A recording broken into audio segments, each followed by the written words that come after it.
Hi అండి, good morning. నిన్న Sunday అని కదా, సండే నైట్ మా చర్చిలో సింపుల్గా ప్రార్థన అనేది జరుగుతుంది అనమాట.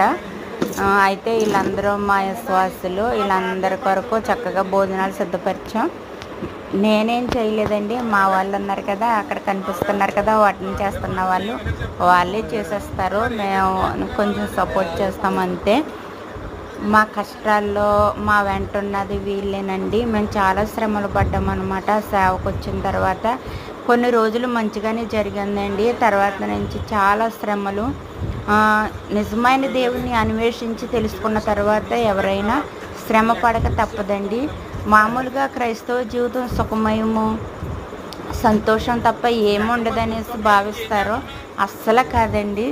సేవా జీవితం చాలా కష్టాలండి.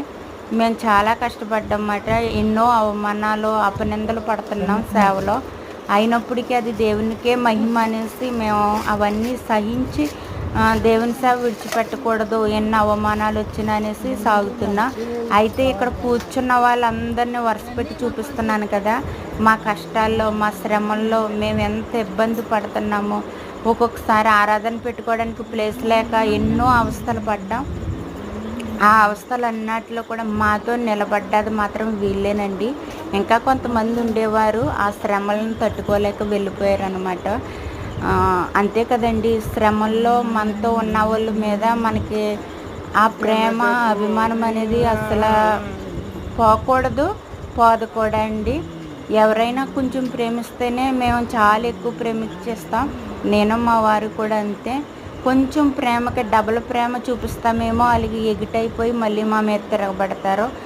అలా ఎన్నో, ఒకటి కాదండి. మా చిన్న వయసులో మా ఇద్దరిది మా వారిది 40 ఉండొచ్చేమో అండి, నాది మాత్రం 30+ అనమాట. మేము ఈ యవన వయసులో అనొచ్చు. ఒక రకంగా చెప్పాలంటే ఎన్నో శ్రమలు పడ్డామండి. ఎలా అయితే చాలా కష్టపడి, అంటే మేము ఆర్థికంగా బలహీనులమైన ఈ స్థలం కొన్నామన్నమాట. కొన్న తర్వాత కూడా ఎన్నో శ్రమలు పడుతున్నాం, ఇంకా పడుతూనే ఉన్నాం, కొనసాగుతుంది. దేవుని సేవ అంటే అంత అసమాచి ఏమీ కాదండి, సులువు కాదు, చాలా కష్టం అన్నమాట. ఒకసారి దేవుని, యేసు ప్రభు నిజమైన దేవుడు కాబట్టి నిజమైన దేవునితో కొనసాగుతున్నప్పుడు లోకంలో ఉన్న శాతానుతో వైరం తప్పదనమాట. అందుకే వీళ్ళందరూ కూడా మాతో ఎంతో సపోర్టు ఉన్నారు. మేము ఒకటిలో పెడితే ఒకటిలోకి వచ్చారు, పరాయి ఇంట్లో పెడితే పరాయి ఇంటికి వచ్చారు. ఇప్పుడు ఇలా టెంట్ వేసి పెడుతున్నాం.